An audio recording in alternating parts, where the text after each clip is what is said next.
Movers and shakers in week 3 of the ESPN Wisconsin Media Poll Rankings Reveal Show on ESPN Madison, ESPN Milwaukee, and the Daily Dodge ESPN Beaver Dam YouTube channels. Good afternoon, everybody. My name is Jesse Nelson in the Everlight Solar Studio here at ESPN Madison, the ESPN Wisconsin, easy for me to say, ESPN Wisconsin Media Poll Rankings Reveal Show, sharing the top 10 teams in the state in the large and small divisions as we get set for week 3 of the 2024 high school football season. Once again, we have a number 1 dethroned for the second consecutive week, and a lot of movement in our polls in week 3. Although many of the familiar faces are still there. We'll dive more into that in just a moment. First of all, I want to introduce the members of our senior committee joining us today here for the ESPN Wisconsin Media Poll Rankings Reveal Show. You know him as the Dean of Area High School Sports in the greater Madison area. He is fantasy football guru, Dennis Semrau. Dennis, this is like your time of the year to shine. Yes, incredible. Between, high schools were week 3. The Badgers opened up last week, and the Packers on Friday, yes. Oh, and by the way, baseball is still on the front page of papers. It's still relevant thanks to the Brewers. So I got to throw a plug in there for my guys. This really is your time to shine. Oh, I love it. This is a great time of the year. And unfortunately for the kids' school, most of the school started today. So I'm not sure. Their summer comes to a grinding halt. Sorry. I thought people of a certain age always said good riddance to those kids when they go back to school to start the parents new are happy. academic year. They're happy after the summer. Yes, it's time to get them back to school. My parents always had all the other parents in the subdivision over for donuts and coffee on the first day of school. Once the kids all got on the bus, little party for the now parents. They take all these pictures. Everything's on social media. Exactly. Going to school. Yay. I don't know how Todd Sommerfeld feels about the first day of school. Todd Sommerfeld of the Lacrosse Tribune, also one of the senior members of our committee, voting on the best teams in the state, and he joins us for today's show as well. Todd, good afternoon. Are you as into fantasy football, or are you as a proponent of the first day of school as Dennis Semrau is? I'm not as into fantasy football. I used to be, but it got a little out of control, so I had to put the brakes on it for a while. I did a league last year for the first time in quite a while, but I'm not back in this year. In terms of first day of school, we're already a week in over here. My daughter went to school last week, so she's already been bummed out for a solid week. How is this not standardized across the state? I don't understand how this works. Well, the private school started a couple weeks ago. Yeah, my daughter goes to schools in Holman, and they have some construction over there, so they started a little early this year. How bizarre. Much to her chagrin. Yeah, I'm sure. Well, anyway, let's get into week 3 of our ESPN Wisconsin Media Poll Rankings Reveal Show. It is our pleasure each and every week to be on this adventure with you for the first time this football season to share the rankings for the small school division and the large school division. As a reminder, if you're just joining us for the first time, the small schools consist of enrollment size 449 and lower. 550 and lower. 549 and lower. I'm sorry, 549 and lower. 550 and then 551. All right, Hunter, are we right on this? I want to make sure. I screw this up every week we do this. Can you please share with us once and for all what the official designation is? I put the official designation as small school is 549 and below. Oh, you've changed that on No. me. Yes. I have it right on the first poll here that says large 551, small 550. Dennis, I have sent out that poll every week. I know what it says.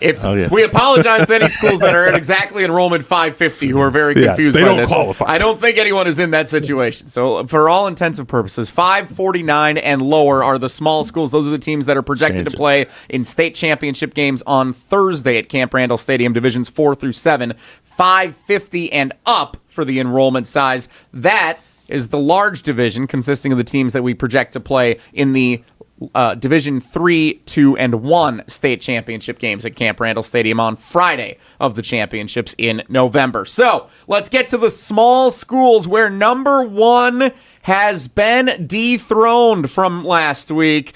Aquinas did go on the road and lose to the Columbus Cardinals, so we'll see how that impacts the rest of these rankings. Let's get right to it and check out who comes in at number 10 in the small school divisions. It is Edgar. The Edgar Wildcats coming off a loss to number 1 Stratford last week. They are down 4 spots. The Edgar Wildcats, they were number 5 in week 1, number 6 in week 2. They are now down to number 10, getting set to face Auburndale on Friday. Continuing on to number 9. Up 1 spot from the first 2 polls. The Mondovi Buffaloes off a 46-28 win over Osceola. Their next game coming up this week, by the way, was canceled against Osseo Fairchild. They have rescheduled the game against Winona, Minnesota. So that one, we'll have to see how that impacts the standings as it goes on into the regular season here. Checking in at number 8. Regis, the Ramblers, up 1 spot from number 9 last week. They are in at number 8 following a big win over Bloomer, 54-16. Regis, after being unranked in the preseason, now up to number 8, Dennis. They're averaging 46.5 points a game, and they're only allowing 14.5. So that's a team to watch. They've got this player, Everett Tate, who's committed to North Dakota State as a defender. He's all over the field on both ends of the play. And with the smaller schools, you have a lot of two-way players, so that's one to keep an eye on in the state. All right, going on in the poll to number 7. That's where last week's number 1 checks in. The Aquinas Blue Golds, who went on the road and fell 20-16 to the Columbus Cardinals, moved down 6 spots in this week's poll from number 1 to number 7. Todd Sommerfeld, the reigning Division 5 state champions, they go on the road and fall to Columbus, but they remain in the top 10. Yeah, that was a game that I know Aquinas coach Tom Lee was concerned about going in. Obviously, we know what Columbus has done in recent years, but his big concern was that there was an experienced offensive line there, and it looks like that's how Columbus controlled the game. You got Connor Roche with 173 yards, a couple touchdowns, and Columbus really controlled the clock in that game, and Aquinas does have a dangerous offense and a lot of playmakers, but when they're not on the field, you can't make those plays. So a good performance there for the Cardinals to go out and get the win. That was a revenge game, too, by the way. Because who knocked Columbus out of the playoffs last year? Yes, Aquinas on the way to their 3rd straight state title. So even though it was a different coach, a lot of the players are gone from that Columbus team. The younger guys remember that one. Those 2 teams have met a few times in the postseason over the last several years. So a good early non-conference matchup between Aquinas and Columbus. It does go the way of Columbus, and let's see if that means that the Cardinals show up somewhere in our small school media poll here in the small school rankings. So Aquinas is in at number 7. So again, we said movers and shakers throughout these polls in both divisions this week. Who's number 6? St. Mary's Springs, the Ledgers, come down to Madison over the weekend, Dennis, and get a 27-10 win over the Edgewood Crusaders. That's a nice road test for St. Mary's Springs. Yeah, it was. It was an old Whistler rivalry back to the private school days. These teams used to play each other almost every year. And see, Coach Highland got win number 516. Nothing different there. Ben Anderson passed for a touchdown and ran for a bunch of yards. For Edgewood, that is a tough one. And when you're opening up the conference season this week, that was a good game for them to schedule. So it's Edgar at 10, Mondovi at 9, Regis 8, Aquinas 7, St. Mary's Springs 6. Let's go to the other side for the top 5 of the small school media poll, the ESPN Wisconsin Media Poll Rankings Reveal Show for Week 3. Checking in at number 5, there they are. First time in the poll this year ranked, the Columbus Cardinals, coming off the big upset over previous number 1 Aquinas. Dennis, they're 2-0, and the Cardinals, who were winners in a state championship game just a couple of years ago, trying to make some noise again here in 2024. Yeah, they lose the all-time rushing leader last year, so who steps in? Connor Roach, as Todd mentioned, 173 yards, but he was dealing with cramps for the 2nd week in a row. Here's an interesting way to get around that. He ate bananas and drank pickle juice and stretched on the sidelines to get him back in the game. And they needed him because he had a 2-yard touchdown run, which ended up being the game winner. So pickle juice and bananas. He's not pregnant. I know that. I mean, that's a combination. My wife, you never know what they're going to have, but I heard bananas and pickle juice, and they stretched him out. Todd, are bananas and pickle juice part of your game day routines up in La Crosse? Not at all. That's the first I've heard of pickle juice being used for this. But interesting thing for Columbus now, next game up is Lodi.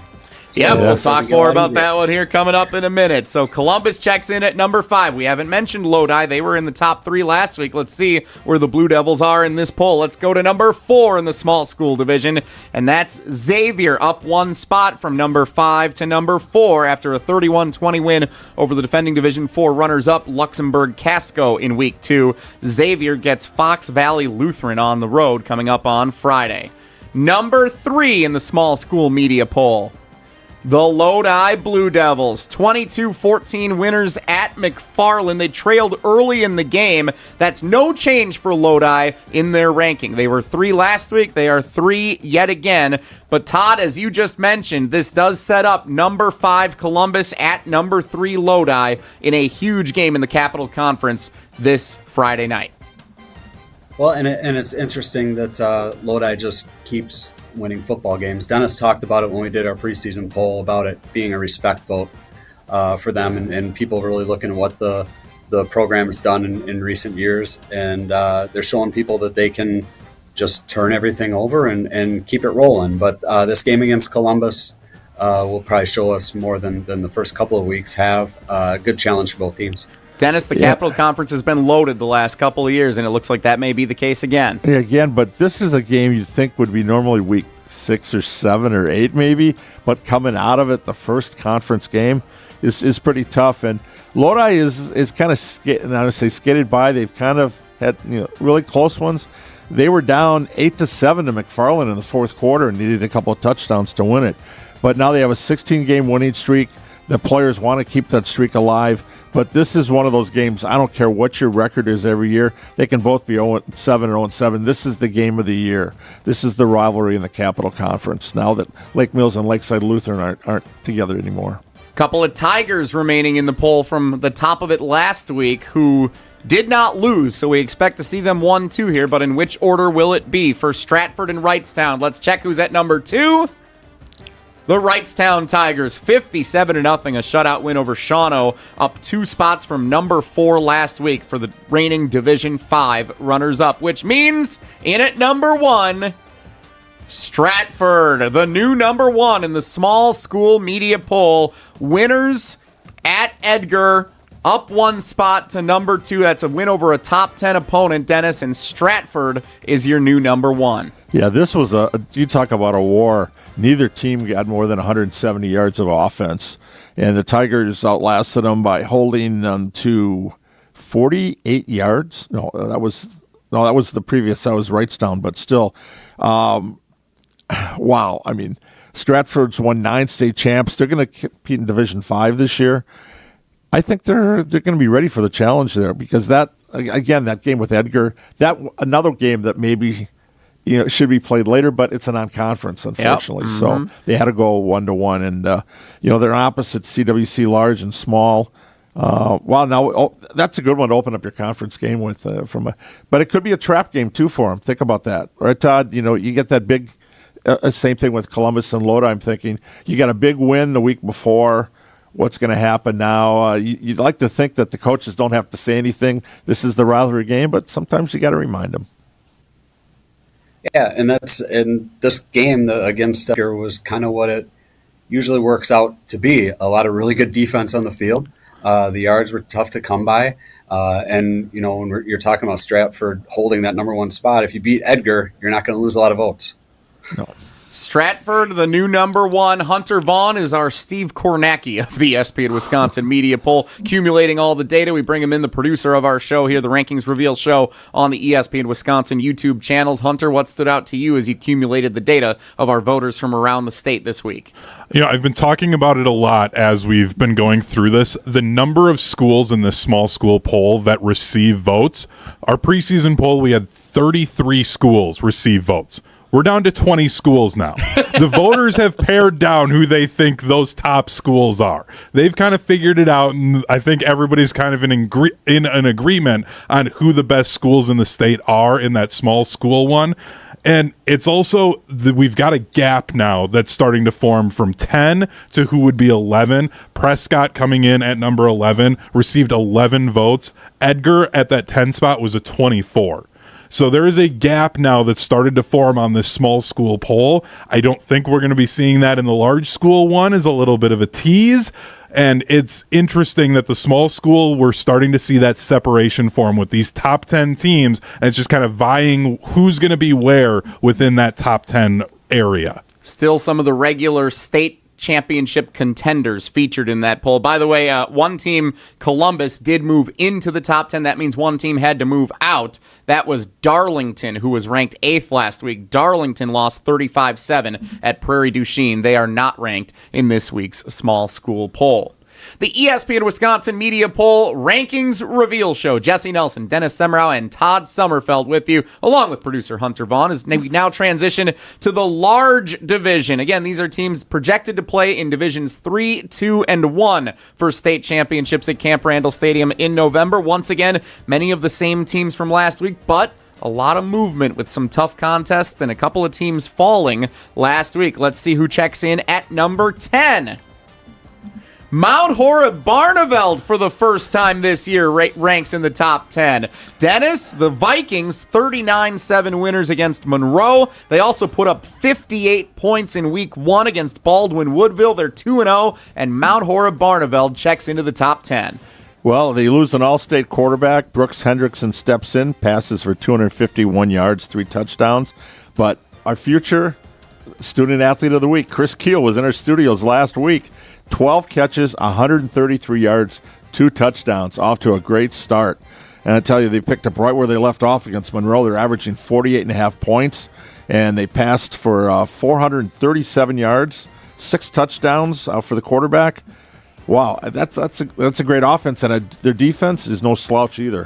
Going to be a good test for Mount Horeb Barneveld on Friday night hosting Beaver Dam. That's no slouch coming to town on Friday night for week 3. And that'll be interesting because it is a Badger small opener for Mount Horeb Barneveld, but Beaver Dam is now in the East Central, which the first 2 weeks of the season, they have crossovers. They count in the conference standings. Woo!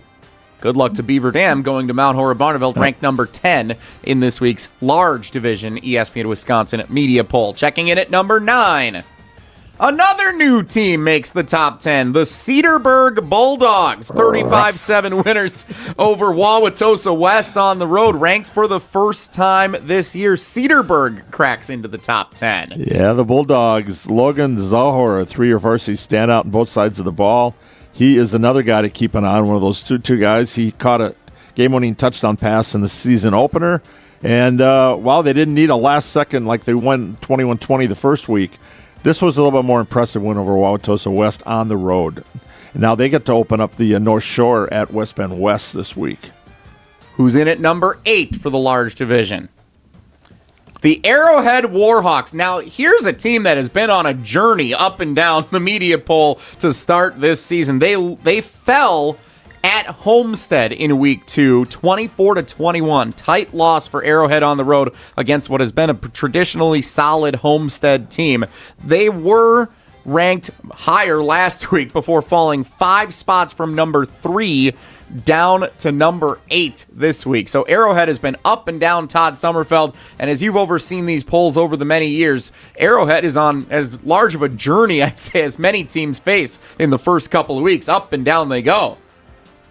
Yeah, when you go down to having 2 divisions, you got a lot more teams that you're looking at, and a loss can really hurt you. I do think I think voters are kind of looking at the big picture as well. Arrowhead lost this game. It's against Homestead. Arrowhead's on quite a 2-week run here with Homestead. Now they're going to have to play McWanago. They always have that tough schedule over there, so I think people are taking that into consideration. But there's going to be some drops like this when you lose a game, because people are looking at a lot of different teams that are sitting at 2-0 with some impressive wins that they want to try to bump up in their standings. Yeah, that's an old rivalry. Those teams have played a lot over the years, so that's not a surprise that Homestead was able to pull it out. Vance Holtz had another great game for Arrowhead, 312 yards. He's a Western Michigan commit, but just one more defensive stop is what they needed, and that's how close it is. Arrowhead checks in at number 8. Let's see now who is at number 7. The Marquette Hilltoppers. Now that's interesting because Arrowhead and Marquette met in week number 1, and Arrowhead defeated Marquette head-to-head to dethrone them from number 1. Now Marquette gets a win 31-12 over Fond du Lac, very convincing fashion, and the Hilltoppers are up 2 spots from number 9 to number 7 in this week's poll, Dennis. I had those two flipped in my poll, again, because Arrowhead won the head-to-head. But other people like Marquette, and again, they bounced back. A great win over Fond du Lac. Now they open up the Greater Metro Conference this week, so that's a couple of good matchups for Marquette to start the season. And as Todd alluded to, we'll see how those two teams jockey for positioning throughout the season, and at what point does the head-to-head come into factor. Checking in at number 6 in the large school media poll. The Verona Wildcats. Wow, 39-0, a shutout win over Kenosha Indian Trail. And Verona, who checked in for the first time last week at number 10 after beating Sun Prairie East in week 1 on the road. Verona 2-0, and look at them soaring up to number 6, Dennis, over on the west side of Madison. Look at the Wildcats. Well, it was 25-0 after the first quarter, which is why Trey Poteet didn't catch a pass. Only had 9 yards and 2 carries.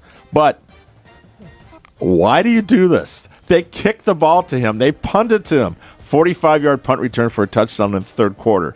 Just kick it out of bounds, people. Don't even try. Yeah, and he had 5 tackles on defense as well. So another good week for Trey and the boys.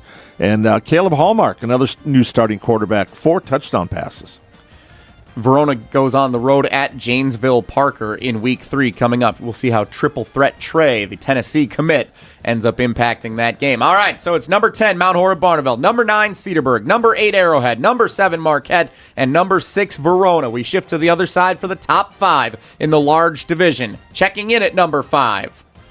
There's the Notre Dame Academy, just continuing steady, Todd Sommerfeld. They won 7-3 on the road at De Pere, and that was good enough for the voters to move them up 2 spots from number 7 to number 5 in this week's poll.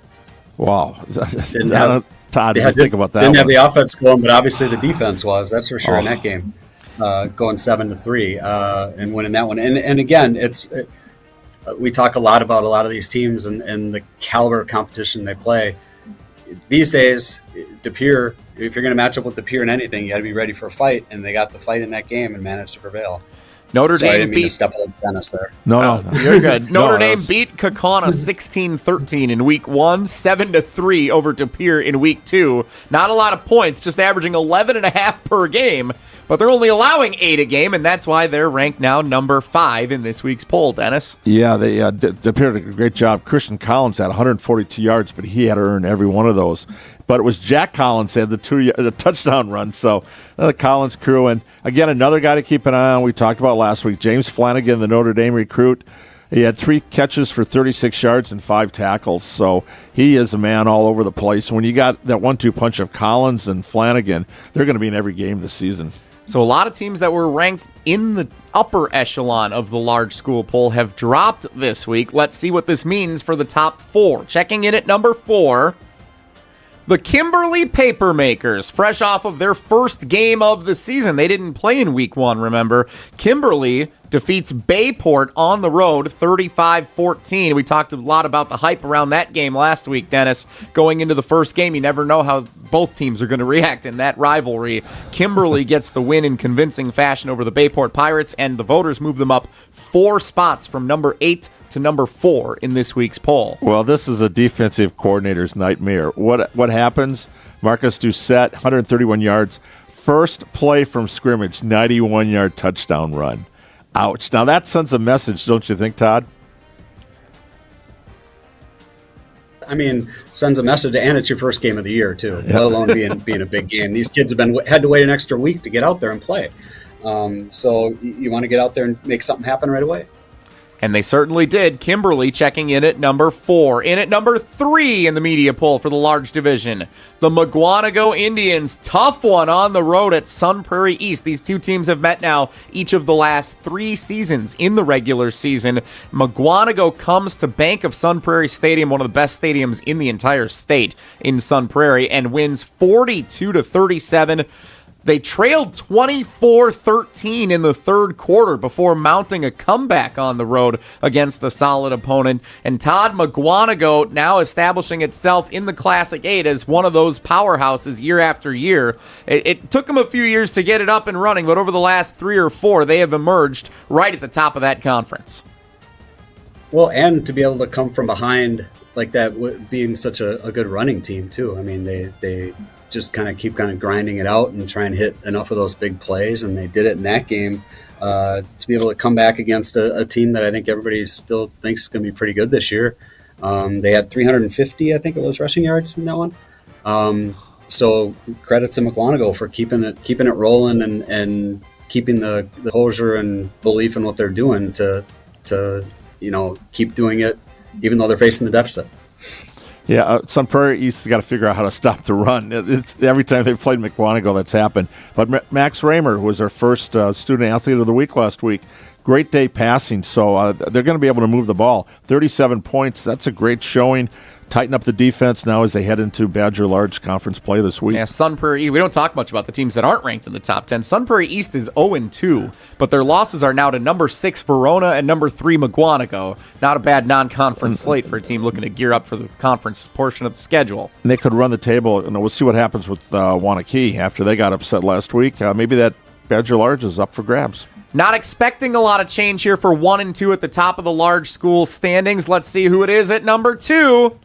Yep, sure enough, the Franklin Sabres, fresh off a 38-15 win on the road at Brookfield Central. They trailed after the first quarter and at halftime, but outscored the Brookfield Central Lancers 31-0 in the second half to get to 2-0. So Franklin in at number 2, which means number 1 for the second consecutive week, the Muskego Warriors, which I will remain unbiased and say that with pride, woo-hoo! Jesse. Come on, my alma mater, the Muskego Warriors, checking in. No, I'm not a voter, so I can cheer for them in this poll. Muskego with a 28-10 win on the road at Oak Creek, an old Southeastern Conference rivalry from back in my day. Those two teams meeting in the non-conference schedule. Muskego is back at number 1. They host Pewaukee on Friday night before a couple of big games coming up in the Classic 8 we'll talk about in a moment. Before we get to that, though, Todd Sommerfeld, your main takeaways from the top 10 here in the large division. We talked about it quite a bit there, but it'll be interesting to see how the Arrowhead and Marquette thing shakes out. I'm curious to see how Arrowhead can come back from that loss. As Dennis said, that's a rivalry loss. But you're gearing up for Mukwonago, so you can find your motivation there to be able to come back and get it.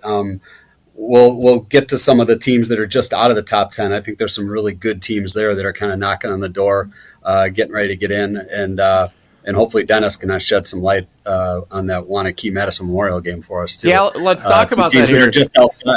So let's talk about that, because 2 new teams in the top 10 in the large division means 2 drop out, and it happens to be the 2 teams who played in the Division II state championship last year. Wanakee was the runners-up, and Badger from Lake Geneva was the Division II champion. Badger was ranked 7th last week. They lost 35-33 on the road at Slinger in a hard-fought contest. Meanwhile, 4th-ranked Wanakee, Dennis, the biggest upset in the state on Friday night, falling at home in a non-conference matchup with Madison Memorial, 49-34. What happened? Oh, Marion Moore is what happened. This guy got a 74-yard touchdown pass from Owen Fiedler. He ended up with a 92-yard kickoff return, and he had a 25-yard interception return for a touchdown. Yeah, and I guess there was some strategy, trying to keep him away on kickoffs, so they were pooching a lot.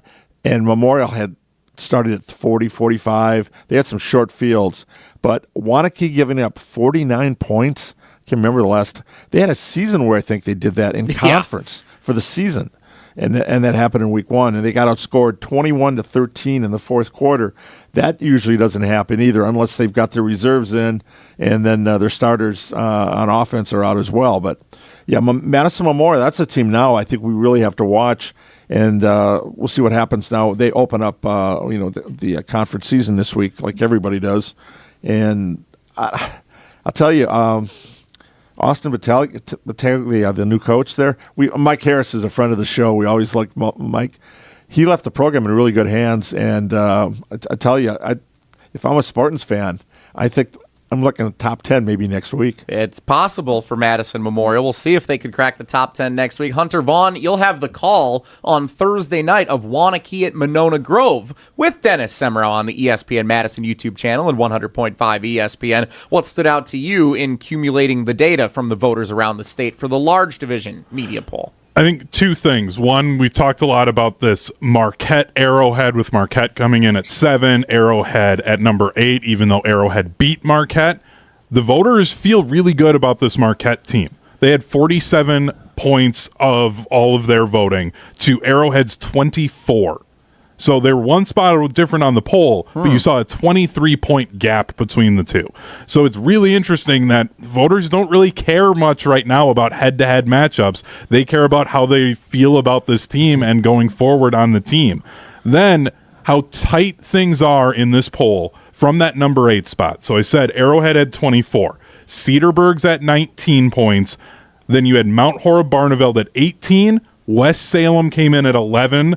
With 17 points, Rice Lake at 14, Slinger at 10, Madison Memorial at 9. We may see a bunch more movement now in Division 1. I know some of these teams are going to have some other tough matchups in that mount.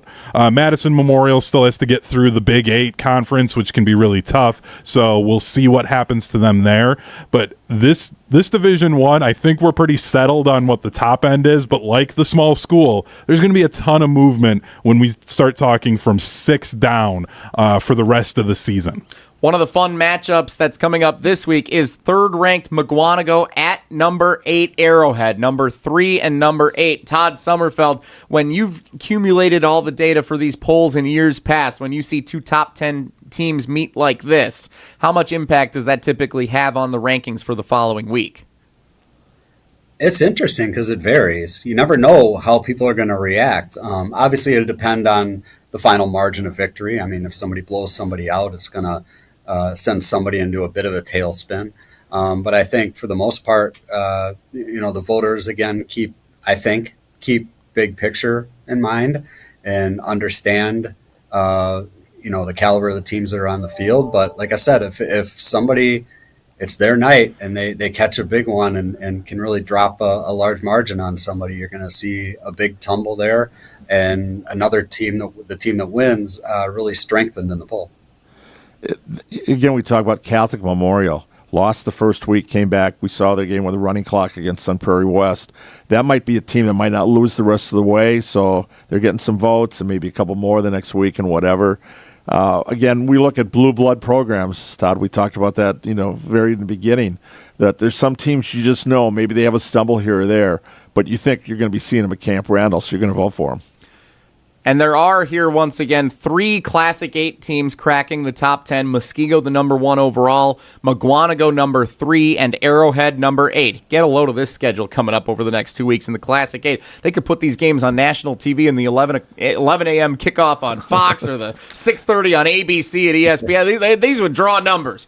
This Friday, third-ranked McGuanago at 8th-ranked Arrowhead. I mentioned the huge matchup there. The following Friday, September 13th, third-ranked McGuanago at number 1 Muskego. So McGuanago gets Arrowhead and Muskego in back-to-back weeks. The Classic 8 going to continue to be going head-to-head with one another, and I'm really fascinated to see how the teams that are in these top 10 rankings are able to compete against one another, and if it kind of ends up being a little stalemate, if everybody beats each other once potentially, what that means long-term for the rest of the season. Also a compelling one 2 weeks from now, that Madison Memorial team, which was in the others receiving votes after upsetting Wanakee, they play Verona in 2 weeks on Friday, September 13th. And they can't look past them because they got Middleton this week. Yes, so very exciting to see how Madison Memorial fares there, but Verona also looking at a tough one coming up. And Madison Memorial suddenly entering its name into the Big Eight conversation with Verona and Middleton. That's been a two-horse race in the Madison area for the last several years. Memorial might say not so fast. Let's see what we can do competing here for a potential conference title after that big win over statement win on the road over Waunakee in the non-conference. That'll do it for the ESPN Wisconsin Media Poll Rankings Reveal Show for Week 3 of the high school football season. Remember, these polls are posted on the ESPN Wisconsin social media platforms. Like, share, comment, debate. Get them out there for everyone to experience and enjoy with one another. We are happy to provide this service based on the accumulation from voters all around the state, providing you the best statewide sports coverage for our high school football teams. Todd Sommerfeld, La Crosse Tribune, thanks so much for your contributions once again. We appreciate your involvement in this poll each and every week. Thanks for having me. Appreciate it. And the Dean, Dennis Semrau, you'll have the call Thursday night with Hunter Vaughn, Waunakee at Monona Grove on the ESPN Madison YouTube channel. Hey, thanks a lot. Good luck this week, Todd, too, over there in La Crosse. That'll do it for this week's ESPN Wisconsin Media Poll Rankings Reveal Show. We'll be back next Tuesday at 12:30, unveiling live on the ESPN Wisconsin YouTube channels. Good night, everybody.